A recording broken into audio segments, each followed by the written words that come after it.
Bueno, vamos a hablar ahora acerca del triple DIMEC, que no es más que... Listo, gracias. Listo.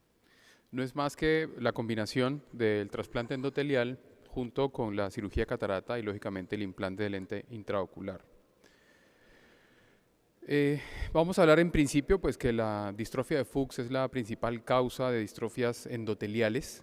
En el año 2024 se realizaron 51.000 trasplantes endoteliales en los Estados Unidos, teniendo un incremento con respecto al año anterior de más del 1%. Y de este número de pacientes, el 50% fue secundario a una distrofia de Fuchs.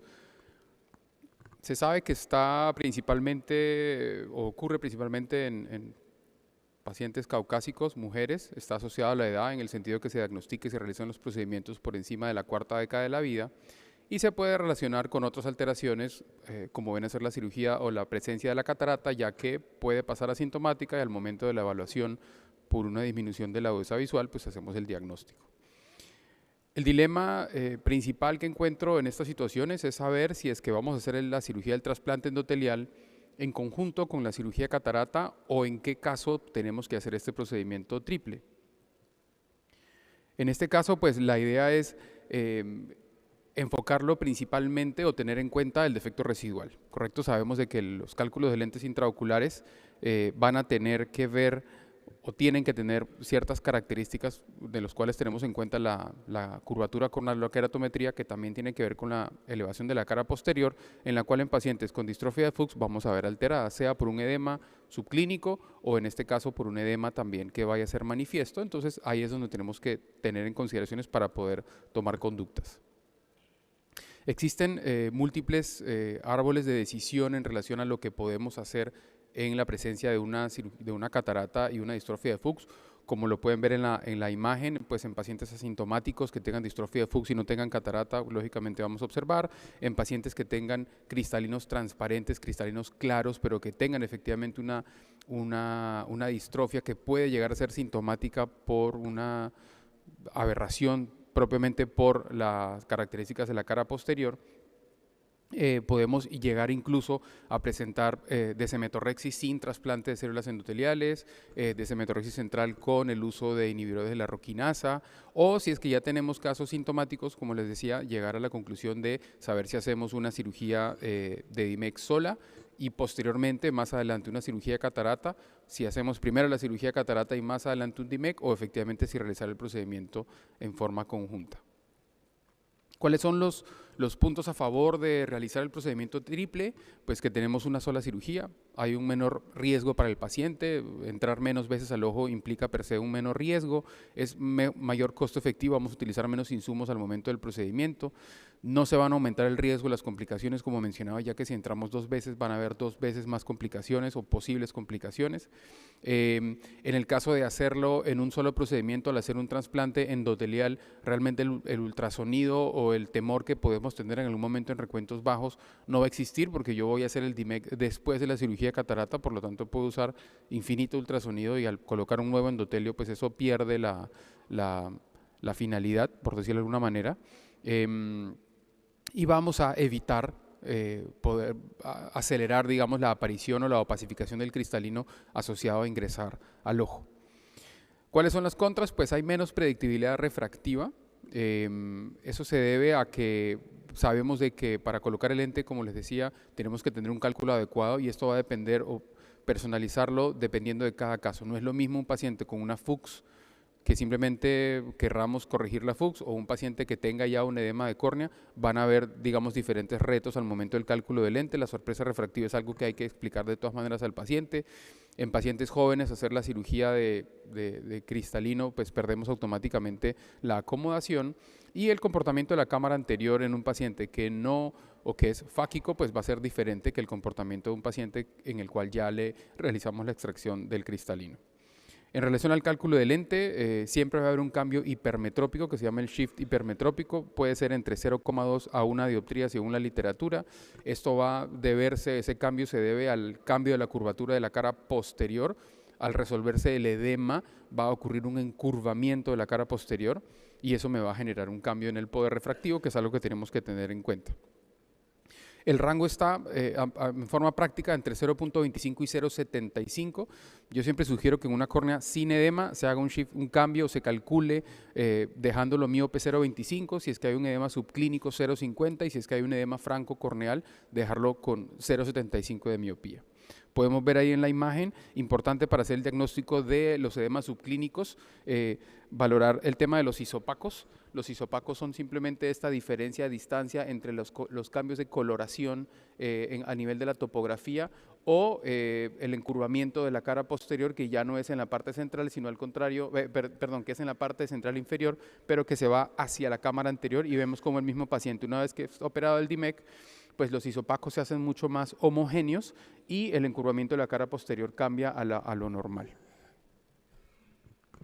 ¿Qué lente podemos colocar? Evitar siempre lentes hidrofílicos. Sabemos que se pueden calcificar, ocurre una alteración, un cambio en la desproteinización de las proteínas, valga la redundancia, en cámara anterior, y eso genera depósitos cálcicos en la superficie ocular, mayor en riesgo en pacientes con riesgo de reburbujeos. Idealmente un lente monofocal, decimos que pues es como lo ideal por tema de aberraciones, por tema de posibles errores en el cálculo de los lentes. Se puede colocar lentes EDOF o lentes trifocales, sin embargo sabemos que de por sí en un lente trifocal hay un mayor riesgo de presencia de halos, de glare, de alguna alteración en la sensibilidad del contraste, y si es que no tenemos la certeza de que el procedimiento endotelial va a quedar absolutamente perfecto, pues eso siempre va a ser un riesgo. Entonces, no utilizar lentes hidrofílicos preferiblemente, monofocal o EDOF, y en el caso de que el paciente ya tenga un lente trifocal y requiera un trasplante endotelial, pues dejarlo, porque de todas formas los resultados son bastante buenos, pero no es mi opción ideal. El uso de los medicamentos con la anestesia pues puede ser dependiendo de la experiencia de cada cirujano, desde tópica, bloqueos o general. Sin embargo, recordar como farmacología básica, y es que para el efecto de la midriasis sabemos de que la tropicamida bloquea los receptores muscarínicos M3, la fenilefrina estimula los receptores alfa-1 adrenérgicos. Por lo tanto, al momento de utilizar la acetilcolina como un constrictor pupilar, podemos estar compitiendo con el uso de los medicamentos que hemos utilizado para dilatar, por lo que se nos puede dificultar un poco la constricción pupilar y por ende la finalización del procedimiento quirúrgico, como viene a ser ya la apertura del botón.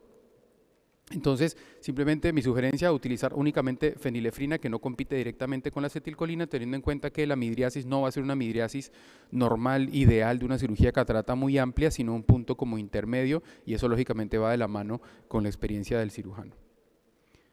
Aquí vamos a poner varios pasos de los videos, cómo realizo la preparación del botón. Aquí estoy realizando un pelamiento periférico con una aguja 27, en la cual en 360 grados simplemente realizo como un frote de la cara endotelial, con lo que busco simplemente lo que yo le llamo retirar una correa periférica, la cual me va a permitir poder realizar el segundo paso, que va a venir a ser con un Sinskey y bajo solución salina, realizar el levantamiento también en 360 grados de todo el reborde de este endotelio, para posterior a eso realizar el pelamiento manual con una pinza de relojero del endotelio. Aquí vemos cómo simplemente se levanta la periferia. Una vez que ya hemos creado esa correa, simplemente se genera un levantamiento periférico y se levanta para proceder a levantarlo. Es importante, al igual que una capsulorhexia, si tenemos algún desgarro, curarlo, digamos, o hacer la contrafuerza para que siga siendo una línea continua al momento de realizar el pelamiento. Eso es muy importante.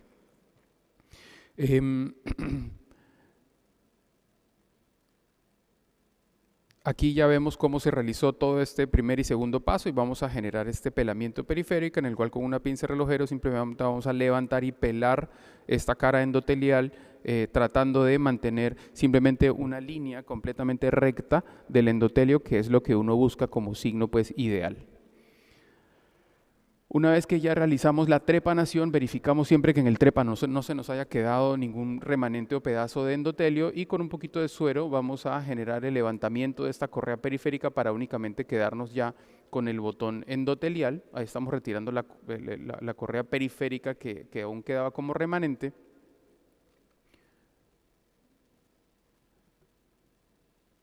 Aquí procedemos a levantar ya el botón trepanado en su totalidad, el cual finalmente quedó adherido en una pequeña porción para que mantenga su forma, y una vez que secamos este, digamos, reservorio donde teníamos antes el botón, colocamos azul tripán o brillante de azul, que es simplemente azul tripán en una mayor concentración para continuar con esta tinción.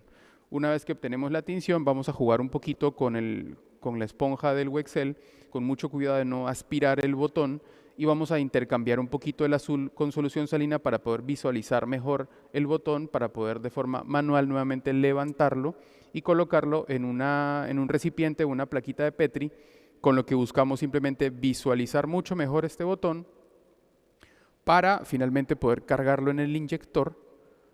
Se puede realizar de forma manual o con aspiración. Ya se coloca en el inyector, en este caso es un inyector de vidrio, pues específico para Edimex, que es un inyector de Goider, se llama.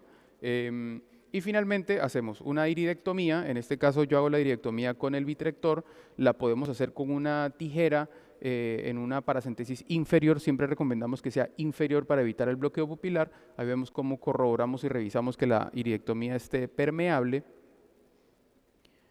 Realizamos una de metorrexis bajo aire, preferiblemente en el sentido que hay una mejor visualización del endotelio al momento de hacerlo retirado. Podemos ver aquí la iridectomía inferior, este es superior, ven el blefarostato. Realizamos la de metorrexis, se hace en 360 grados a 1 milímetro de limbo y procedemos a el desprendimiento de la membrana también, que pues una vez, en estos casos de Fuchs, la membrana se libera muy fácil, es simplemente rasparla con mucha delicadeza de la cara endotelial. Inyectamos el botón. Como simplemente una recomendación es siempre apuntar no hacia el centro de la pupila, sino apuntar como hacia uno de los lados para que no se vaya a meter debajo de la pupila y no tener problemas al buscarlo. Y al momento de ya aperturarlo, simplemente vamos a, con diferentes maniobras que les mostraré el día de mañana en otra charla, aperturar el botón en la cámara anterior. Vamos a ver aquí una línea de doble reflexión que describimos en el año 2019 para saber la correcta orientación del botón. Una vez que estamos seguros que el botón ya está en la posición adecuada y se está aperturando, pues con una burbuja de aire simplemente lo vamos a adherir a la cámara, a la cara endotelial del botón, ampliando la burbuja final, y se da por culminado el procedimiento. Brevemente, ya para terminar, ¿cuáles son las perlas? Pues hacer una incisión en córnea clara, evitamos sangrados, no queremos que entre fibrina a cámara anterior. Una rexis debe ser una rexis perfecta, por decirlo de alguna manera, para que el lente tenga estabilidad. Retirar todo el contenido del viscoelástico que me puede generar una dificultad en la adherencia del botón. Siempre hacer una iridectomía periférica inferior, así hay una iridectomía superior, por un jack láser, por lo que fuera, siempre tratar de hacer una iridectomía inferior adicional. Realizamos la de metorrexis 0.5 mayor al tamaño del botón para que no haya un overlap entre el donante y el receptor. Colocamos una sutura en la incisión principal para evitar que el botón se nos pueda salir inadvertidamente al momento de estar irrigando la solución salina, y el aire a tensión en la cámara anterior por unos minutos, y luego tenemos que disminuir la tensión para evitar pues, un misdireccional o un glaucoma. Consideraciones generales finales: errores en el cálculo del lente, riesgo de complicaciones, sea en la FACO, sea en el DIMEC, sea en la preparación del botón. Tenemos que estar seguros de que hacemos todo bien. Iridectomía inferior para prevenir el bloqueo pupilar. Y digamos que tendríamos una rehabilitación más acelerada. ¿Qué dice la evidencia? Que entre hacerlo triple, los 3 procedimientos a la vez, y el DIMEX secuencial, realmente no hay estadísticamente ninguna mayor diferencia. Lo que hablan es de que con el triple DIMEC hay una mayor predictibilidad del resultado quirúrgico del equivalente esférico final. La recuperación visual es mucho más rápida, hay reducción de costos, y hay que tener en cuenta, como les mencionaba durante la charla completa, pues esos aspectos en relación al rebubbling, a la precisión del cálculo del lente, y que definitivamente aún falta un poquito más de evidencia al respecto. Muchísimas gracias.